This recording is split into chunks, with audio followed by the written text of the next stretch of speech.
More cash in your pocket, more jobs, more economic hope on the horizon. That, at least, is what the government's been parading among the world's elite in Davos.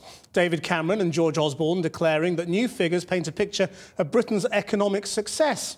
Recognise it? Faisal Islam is there, so is the story of recovery all going the government's way?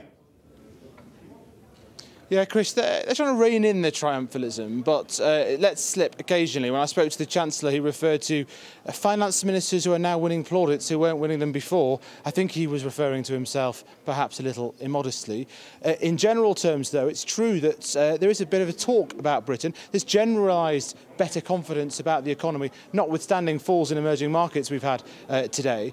And within that, there's better confidence about Britain. But there's also some recognition that the recovery that we've had, and we'll get more news on that on Tuesday with GDP figures, that recovery isn't perfect, that it needs a bit more balance. We had the Prime Minister come here to talk about reshoring, bringing back factories, and we also had an emphasis of the need for interest rates to stay lower, so those types of factories, or the investment needed for those types of factories, they could come. But that could be a long time coming. In recent months, there's been more ups and downs on the long journey of Britain's slow recovery from the crisis depths.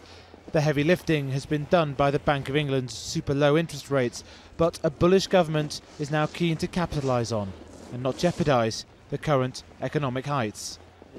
David Cameron's message with rockstar Bono.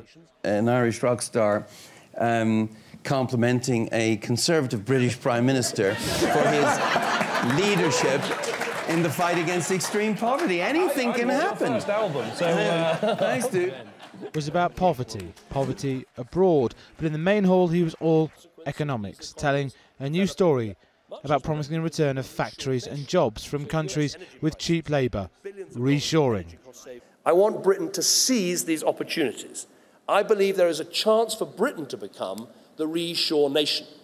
For years, we've had UKTI out there helping our businesses to export and encouraging inward investment. Now I want to give that same dedicated support to helping businesses to reshore. Finally, the British flag's flying high again at the World Economic Forum. That might seem odd for ordinary Britons facing wage squeezes far away from the snow, but it was hats off from the corporate leaders here, from insurance, telecoms, energy and the banks. One thing on their minds, though: do the welcome better numbers mean that Britain can tolerate higher interest rates? This is why monetary policy is difficult. If you withdraw too quick, if you withdraw the monetary easing and raise interest rates too quickly, you stop the recovery in its tracks. If you leave it till too late, you end up with asset bubbles and inflation. And so timing that process is going to be one of the critical judgments that Mark Carney in the UK faces, but also Janet Yellen in the US. But let's at least be pleased that that's the problem we're now facing. It's a better problem than being in the depths of the crisis. Britain's business elite, half the FTSE 100, have been marching up this kind of artificial hill in order to have lunch and hear from our monetary messiah, Mark Carney, the man who brought forward guidance into Britain just a few months ago, but today had to announce that that policy was being updated and evolved, not scrapped, mind you. Says he's giving the economy a bit of a time to settle before interest rates would have to go up. Music to the ears of the Prime Minister and the Chancellor, but the question is whether this policy is going to last more than a few months too. Mr Carney's audience was positive. Low interest rates will help rebuild this reshore Britain, but that means him now ignoring a fall in unemployment below 7%. He was brave enough to say that the 7% figure he put on the table in August should be looked at in the context of the wider supply side. And re-guided and recalibrated. Yes, but I think what he was saying is that they've got to look at the quality of the recovery in the round. So you clearer or less clear now where rates may be going?